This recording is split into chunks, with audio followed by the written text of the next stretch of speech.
மல்லிகைப்பூவ ரொம்ப அதிசயமா பார்த்துட்டுருக்கேன். எங்க வீட்டு பக்கத்துல வந்து இந்த மாரி மல்லிகைப்பூ இந்த வெரைட்டில நெறைய பேர் வச்சிருக்காங்க. பாப்பாக்காக இவர் பக்கத்து வீட்ல போய் புடுங்கிட்டு வந்தாரு. அந்த மல்லிகைப்பூ பறிச்சுட்டு வந்தாரு. அப்போ சரின்னு சொல்லிட்டு நான் கொஞ்சம் கட்டியிருந்தேன். அதுல ஒரு பூ மட்டும் மிச்சமா இருந்துச்சு எடுத்து வச்சிருந்தேன். இப்ப நான் லைட்டா சுத்துறேன் பாருங்க.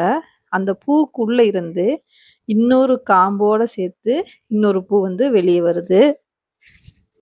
இந்த மாதிரி மல்லிகைப்பூவ நான் இப்ப தான் ஃபர்ஸ்ட் டைம் பார்க்குறேன். அடுக்கு மல்லின்னு மேல பார்க்கும்போது தெரியுது. ஆனா உள்ள இருந்து இன்னொரு காம்பு இப்படி வர்றது வந்து நான் பார்த்தது கிடையாது. இப்ப தான் ஃபர்ஸ்ட் டைம் பார்க்குறேன். சரி இன்னொரு பூ எடுத்து செக் பண்ணலாம் அப்படின்னு சொல்லிட்டு பண்ணிட்டு இருக்கேன். அதுல வந்து ஒரு காம்பு தான் இருக்கு. அந்த அந்த இதுலேருந்து ஒரு தண்டுலேருந்து அத வந்து பறிச்சிருக்காங்க. இப்ப நான் வந்து எடுக்கிறேன் லைட்டா. நான் முடிஞ்ச வரைக்கும் பூ வந்து கட் ஆகக்கூடாது. அந்த அளவுக்கு பார்த்து பார்த்து தான் எடுக்கிறேன். இப்ப வந்து ஒரு லேயர் எடுத்திருக்கேன். இதுல மொத்தம் 5 லேயர்.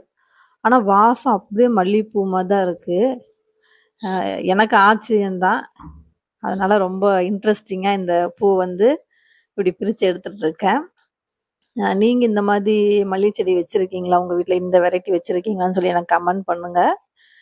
நான் வந்து இப்போதைக்கு செடியெல்லாம் வளர்க்கல. அ முன்னாடி இடம் இல்ல, மேலேயும் வைக்கல. எல்லாத்தையும் கிளியர் பண்ணிட்டேன்.